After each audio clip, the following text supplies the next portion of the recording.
پھر بچہ بول پڑا۔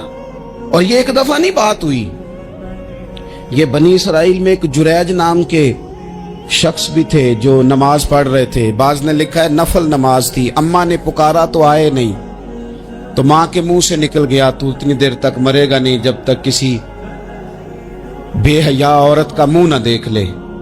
تو وہ عبادت گزار تھے، لیکن لوگوں نے ان کی عبادت، ریاضت، پرہیزگاری کو نہیں دیکھا، بس ایک عورت کو بھیج کے الزام لگوا دیا۔ وہ عورت آیا جایا کرتی تھی، اب آ جاتی ہیں عورتیں، مسئلہ پوچھنے کی نیت سے بھی آ جاتی ہیں۔ ماحول میں کچھ جگہ ایسی بھی ہیں جہاں عورتیں دم کرانے کے بہانے آ جاتی ہیں۔ وہ خاتون آتی جاتی تھی اس خانقاہ پہ، آستانے پہ، یہ بخاری میں موجود ہے، پھر اس نے کہا میری گود میں جو بچہ ہے یہ انہی کا ہے۔ مجھے بتائیں کیسے بندہ وضاحت دے؟ حالات خراب ہو گئے، لوگ کٹیا جلانے لگے، ماحول اور طرح کا بن گیا۔ میرے نبی پاک علیہ الصلوۃ والسلام فرماتے ہیں پھر اس رب کے بندے نے کہا مالک تو کریم ہے، تیری مشیت کا تقاضا آیا جو میری ماں نے جملے بولے تھے، پر اب میں وضاحت دینے کے قابل نہیں رہا، اب تو ہی کرم کرے گا تو دروازہ کھلے گا۔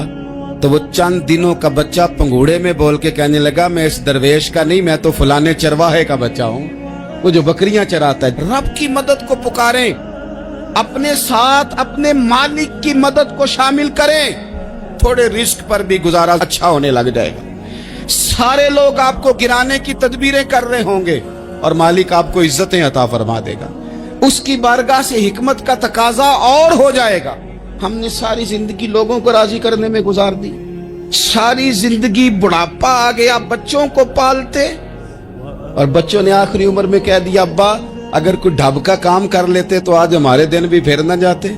ساری زندگی گزار دی بہن بھائیوں کو راضی کرنے میں، ساری زندگی گزار دی ذمہ داریاں اٹھانے میں، ان کو 99 دفعہ دیا، ایک دفعہ نہیں دیا تو انہوں نے کہہ دیا تو نے تو کبھی دیا ہی نہیں، تو تھا ہی نہیں۔ ساری زندگی محلے داروں، علاقے والوں کو راضی کرنے میں گزار دی۔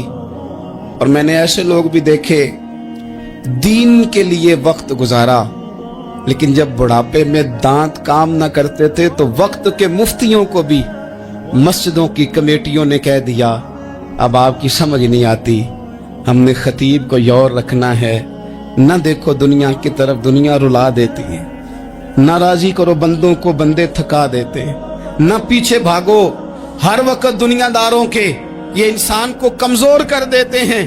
وہ تو کریم ہی بڑا ہے، 2 آنسو زمین پر بعد میں گرتے ہیں، بندے کے گناہ سارے پہلے معاف فرما دیتا ہے۔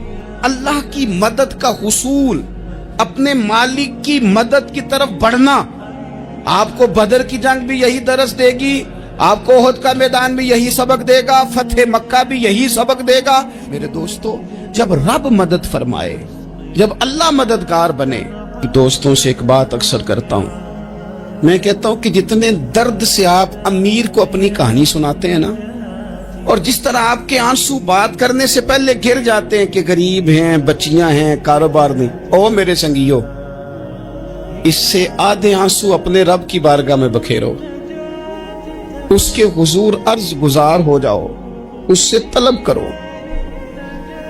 ایک وقت انسان پر زندگی میں ایسا آتا ہے کہ اسے یوں محسوس ہوتا ہے کہ میرا سایہ بھی ذرا سا پیچھے ہٹ گیا ہے، اسے یوں لگتا ہے کہ میں کسی سہارے پہ ہاتھ ڈالتا ہوں تو وہ بھاگ جاتا ہے مجھ سے، لیکن مالک کی بارگاہ ایسی عظیم بارگاہ ہے، رب رسول کے آستانے اتنے بڑے ہیں کہ آپ جب وہاں کشکول طلب دراز کرتے ہیں تو جھولی پھیلانے میں دیر لگتی ہے، ان کو بھرنے میں تو کوئی دیر نہیں لگتی۔ ہم نے اپنا سوچ کا قبلہ ہی دنیا کو بنا لیا ہے۔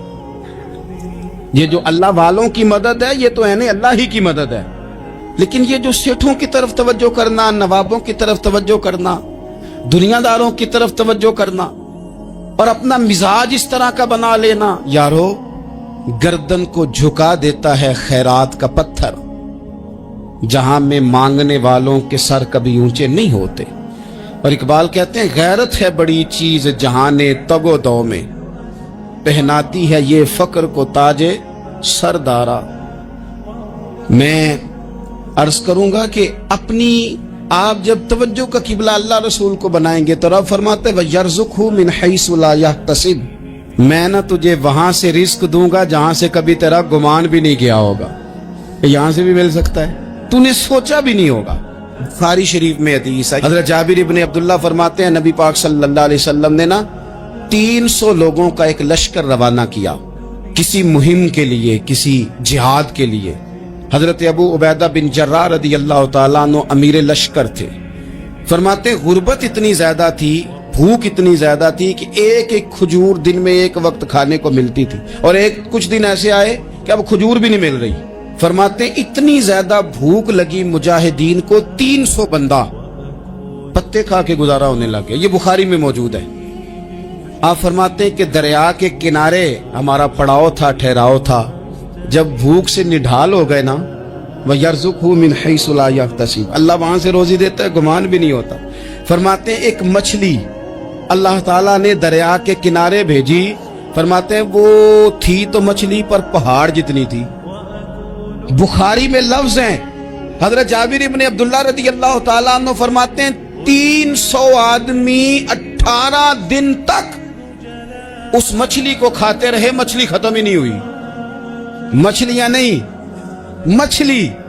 کہتے ہیں 18 دن 300 بندہ کھاتا رہا, مچھلی ختم ہی نہیں ہوئی. اور فرماتے ہیں کہ اس کی ہڈی نکال کے, کانٹا کہیں گے آپ اپنی زبان میں, کہتے ہیں وہ نکال کے نا تو اس کو کھڑا کیا نا جب, تو اونٹ کجاوے سمیت اس کے بیچ سے گزر جاتا تھا. 2 اس کے کانٹے جوڑے. فرماتے ہیں وہ اس کا گوشت ہم کھاتے تھے اور اس کی چربی بطور تیل کے ہم جسموں پہ ملتے تھے. بیماروں کو اس سے سکون آتا تھا, تندرستی, شفا ہوتی تھی. فرماتے ہیں ہم کھایا بھی ہم نے, اور کچھ لے کے ہم مدینے بھی گئے, اور قربان جائیں نبی پاک نے بھی اس میں سے کھایا. ہم نے عرض کی حضور یہ معمہ کیا ہے, یہ ماجرا کیا ہے؟ تو محبوب نے فرمایا تمہارے پاس غذا نہیں تھی, رب نے تمہارے لیے بندوبست کیا ہے, اللہ نے تمہیں دیا ہے. مکان شروع کر لیا ایک صاحب نے, وہ مکان بنانے لگے. آپ وہ حساب لگا رہے ہیں, کہتے ہیں میرے پاس اتنے پیسے ہیں, اتنے میں نے فلانے دوست سے کہنا ہے اس نے دے دینے, اتنے فلانے رشتہ دار سے کہنا ہے اس نے دے دینے, اتنے فلانے سے کہنا ہے اس نے دے دینے. یہ ساری کاپی بنا کے مکان شروع کر لیا. جو روز کہتا تھا نا کوئی حکم ہو جاتے 10, سب سے پہلے اس کو کہا میاں پیسے چاہیے دین. وہ کہندا ہو کل ہی منڈا ٹوریا ہے, کدے تو پرسوں 10 داتے لب جانے سن. میں آپ کو اپنے تجربے کی بات بتا رہا ہوں. جن لوگوں کا خیال ہوتا ہے نا کہ آپ سٹارٹ کریں فلانا کام, ہم آپ کے ساتھ ہیں, اللہ کا ہی کوئی نظام ہے, وہ بالکل بھی نہیں ساتھ ہوتے. لیکن ایسا نہیں ہے کہ کوئی ساتھ نہیں ہوتا. اللہ تعالیٰ بڑے اسباب پیدا کرتا ہے, وہاں سے دیتا ہے جہاں سے گمان بھی.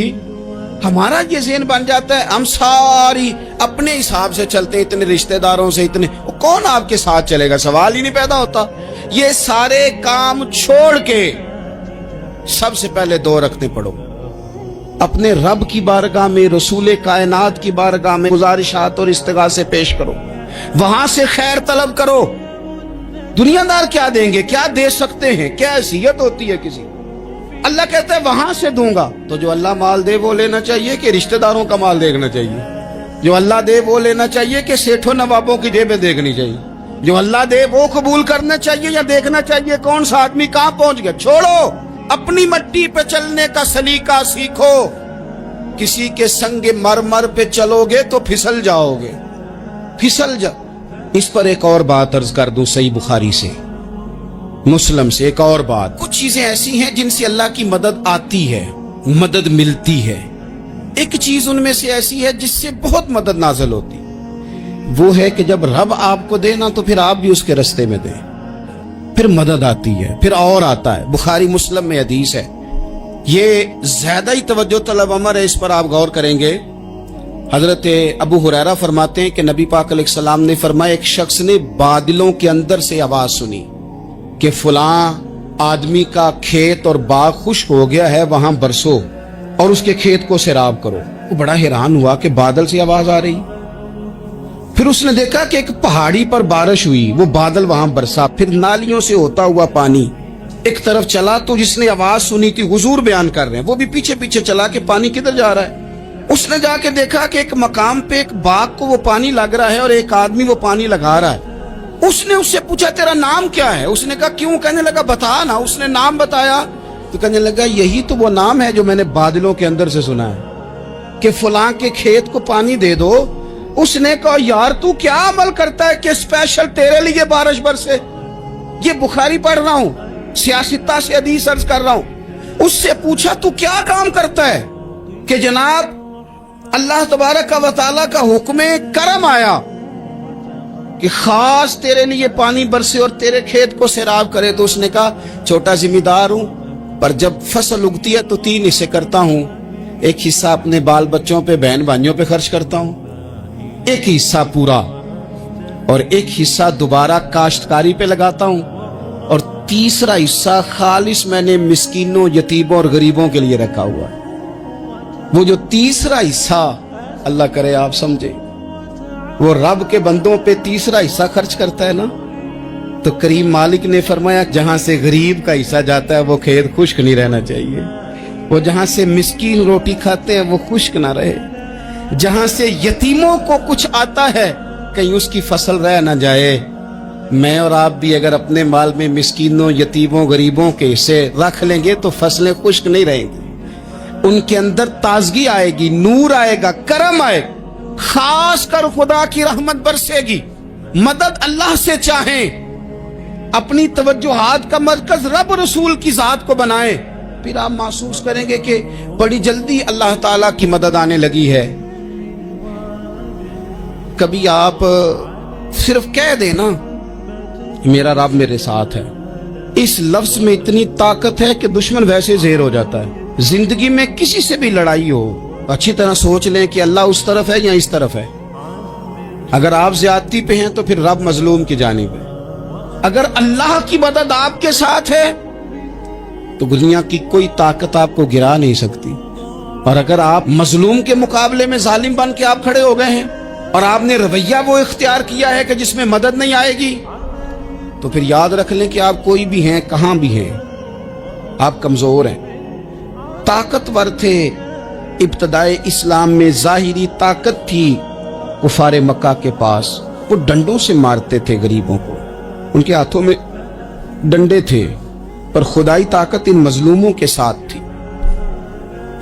صاحب زرقانی نے لکھا ہے حضرت زنیرہ رضی اللہ تعالیٰ عنہ ایک لونڈی ہیں، غریب ہیں، ماڑے دا کی کام محمد نس جانا یا رونا، غریب سادی بی بی اور لونڈی کنیزہ، ایک مشرک کی کنیزہ تھی، انہوں نے کلمہ پڑھ لیا، وہ ڈنڈوں سے مارتا، دروں سے مارتا، تکلیف دیتا۔ حضرت زنیرہ رضی اللہ تعالیٰ عنہ کو اتنا مارا، اتنا مارا۔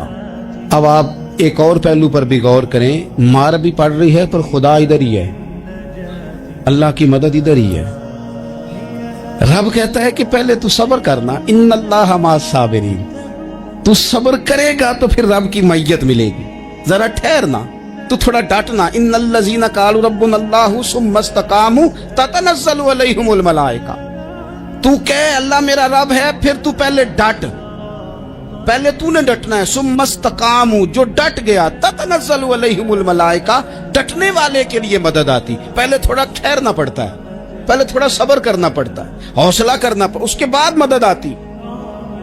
مار پڑ رہی ہے، مارا جا رہا ہے حضرت زنیرہ کو، ان کا مالک جو ہے ظاہری آقا وہ مار رہا ہے، یہ کنیزہ ہے، ماں اتنا مارا، اتنا مارا، ان کی بینائی چلی گئی،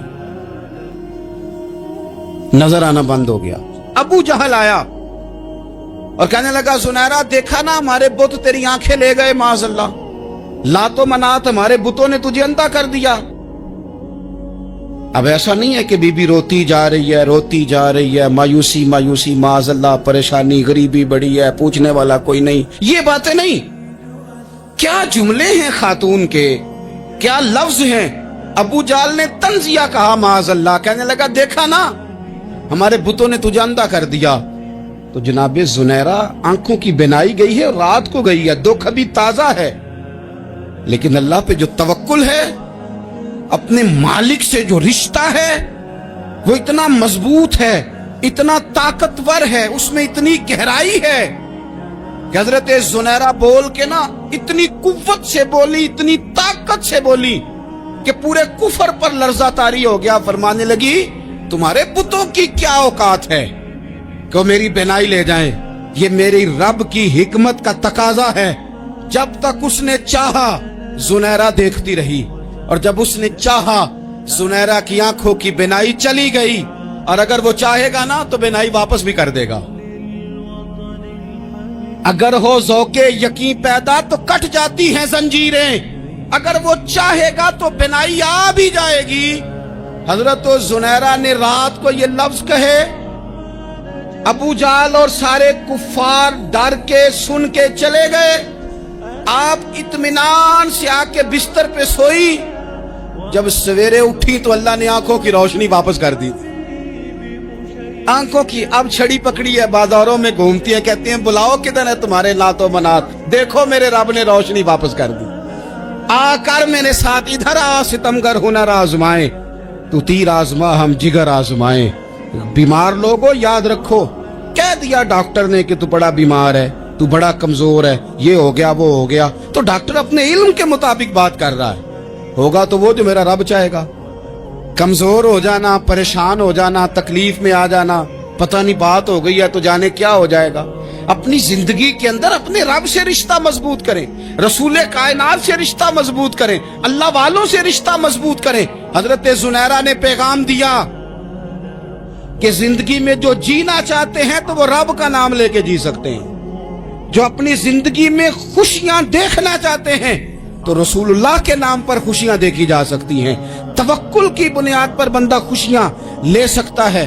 اور اگر انسان میں توکل نہیں ہے تو پھر وہ اس کالے جادو سے بھی ڈر رہا ہے، وہ نیلے سے بھی ڈر رہا ہے، وہ پیلے سے بھی ڈر رہا ہے، وہ فلانے سے بھی ڈر رہا ہے، وہ میرے خلاف فلانا رشتہ دار سازش کر رہا ہے تو ڈر رہا ہے، فلانا میرے بارے میں یہ کر رہا ہے تو ڈر رہا ہے، وہ پتہ نہیں دنیا ادھر ہو جائے گی تو کیا ہو جائے گا. اٹھ باندھ کمر کیوں ڈرتا ہے، پھر دیکھ خدا کیا کرتا ہے.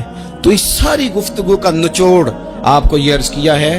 سب سے پہلے تو یہ کہ میدانوں میں مدد بھی اللہ کی، رزق میں مدد بھی اللہ کی، فصلیں خشک ہوں تو مدد پھر بھی اللہ کرے، تو پھر ساری مدد. اور اگر انسان بیمار ہو تو پھر بھی مدد اللہ کی. تو اپنے اللہ کی جانب توجہ کو بڑھائیں، آپ اللہ سے مدد کے سوالی بنیں. ترمذی کی ایک حدیث ہے، میں آپ کو زندگی کا تجربہ بتاتا ہوں کہ جب میں بڑا پریشان ہوتا ہوں تو یہ والی روایت کھول لیتا ہوں، مزہ دیتی ہے. میرے نبی پاک علیہ السلام نے فرمایا اپنے دکھ سیٹھوں نوابوں کو نہ کہنا، مالداروں کا نہ کہنا، ورنہ اللہ تمہیں کبھی غنی نہیں کرے گا. فرمایا اپنے دکھ اپنے رب کی بارگاہ میں عرض کرنا، جلدی کرے یا دیر سے کرے اللہ تمہیں لوگوں سے بے نیاز کر دے گا، اللہ تمہیں غنی کر دے گا. رات کو بیٹھو نا اس کی بارگاہ، اسے دکھڑے سناؤ، چھوٹی چھوٹی باتیں. حضور نے فرمایا نمک بھی مانگو تو رب سے مانگو. چھوٹی چھوٹی بات سے شروع کرو نا. جب بندہ شروع کرتا ہے نا چھوٹی چھوٹی چیزیں تو بڑی ساری چیزیں یہ اس طرح ہوتا ہے جیسے بندہ رب سے گفتگو کر رہا ہے. مالک مجھے یہ چاہیے، مالک میں یہاں کمزور ہوں، اللہ میں یہاں پریشان ہوں. آپ یہ کر کے تو دیکھیں، لمبی لمبی دعائیں مانگ کے تو دیکھیں، اس کے حضور جوڑ کے تو دیکھیں. آپ دیکھیں گے راحت کتنی ہے، سکون کتنا ہے.